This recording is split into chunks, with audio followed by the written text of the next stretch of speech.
feel invulnerable, but it's hard for them to see. A lot of times, doctors and nurses almost feel invulnerable, but it's hard for them to see their colleagues being admitted to the hospital and not have that sense of invulnerability shattered. I'm Sherry Fink. I'm a correspondent at the New York Times. Many years ago, I went to medical school. Victor Blue, a photographer, and I spent some time at Brooklyn Hospital. So what is he on drug-wise? This hospital, just within the last week, had almost doubled the capacity to treat patients in the intensive care unit.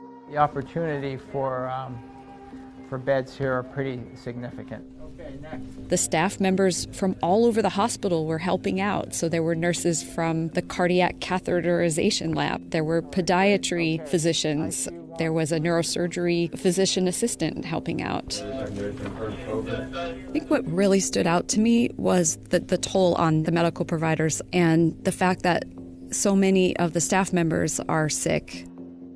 One of the hospital's employees was admitted to the intensive care unit while I was there. Can we do that for our nurses, one, because they actually go through the most PPE because they have so many tasks they have to do. Dr. Josh Rosenberg, he's an intensive care unit doctor. I feel like he was bouncing on his toes the whole time. Easier, and I waste less PPE, and that way I'm in all the rooms and done. And then I found out that he himself had been out, and this was his first day back. It just highlights how brave the people are for showing up every day and doing their work. The blood gas looks pretty darn skippy. In one case, a patient, their cardiac status, the ability of the heart to pump blood everywhere that it's needed, was starting to have some problems. So in this case, they were starting what's called a central line, and that way they could administer certain drugs that could help the heart. And of course, anytime that you're close to a patient and performing a procedure, it can be a risk for the healthcare providers. But it's not all doom and gloom. The doctors, the nurses, the staff members, they're trying not to let it get them down, trying to focus on the task at hand. Obviously, this is super difficult, and when they go home at night, a lot of them describe just grappling with everything that they're seeing and experiencing. But in the moment, they're keeping each other's spirits up. They're going about the work. Yep, I'll take care of that. When I would ask the health professionals who I was speaking with at the hospital whether they had anything else to say, whether they had a message for the larger public, their message has been stay home.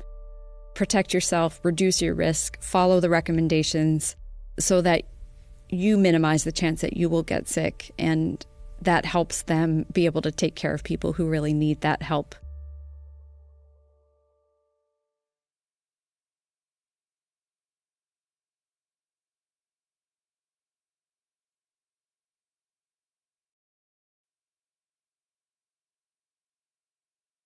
When I lost my sight, my biggest fear was losing my independence.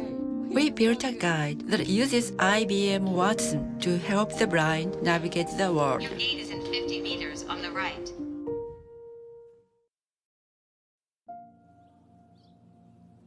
You may have just that one patient with the coronavirus that come into your facility, and you don't know.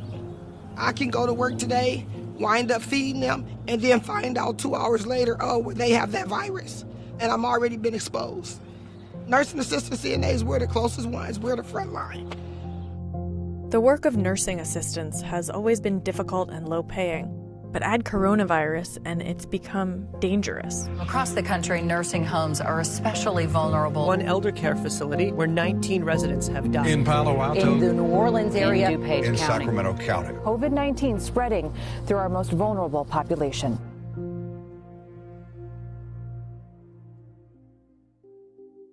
We met up with caregivers from nursing homes in Northern California.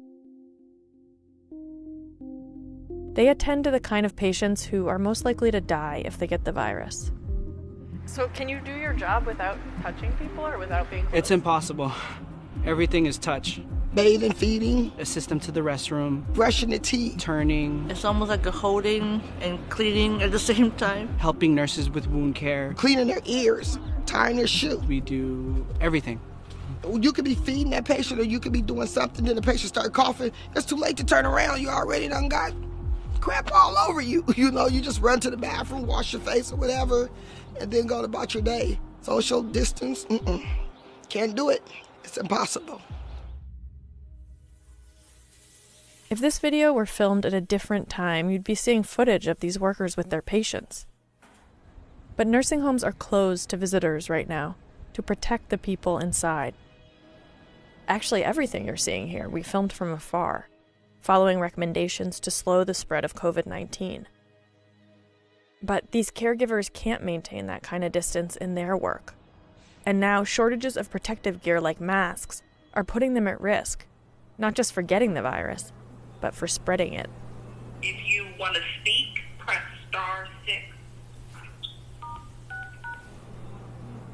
We're running out of supplies of masks in our building, and trying to take care of these patients without us also getting sick is worrisome. We're rationing right now masks, protective gear, but it's like, what happens if we run out? It scares me. They gave us the N95 mask and told us to maintain it.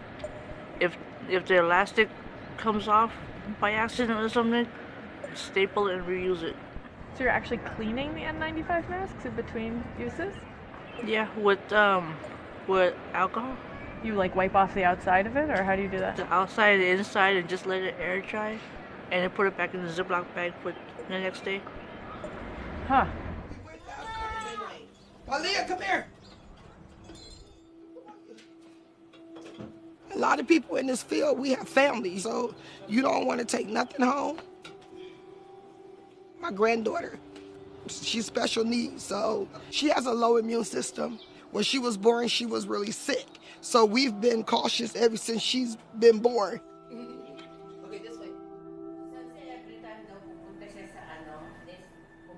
I am very concerned of taking it home. My mom, she's diabetic, and my dad also just beat cancer in the thyroid. I have asthma, so if I were to get COVID, it would affect my lungs. And how am I going to pay my bills? Because it's paycheck to paycheck what I'm doing. The pay for this work is low. In the US, the median salary is less than $30,000 a year.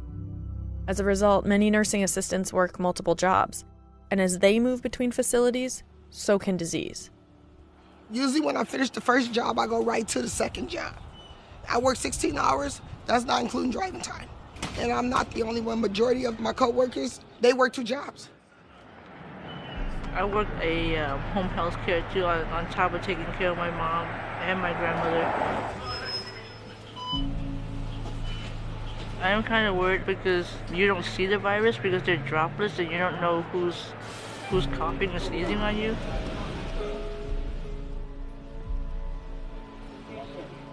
Even though I do try to sanitize like along the way going to my next client, but sometimes it's just not enough, I think.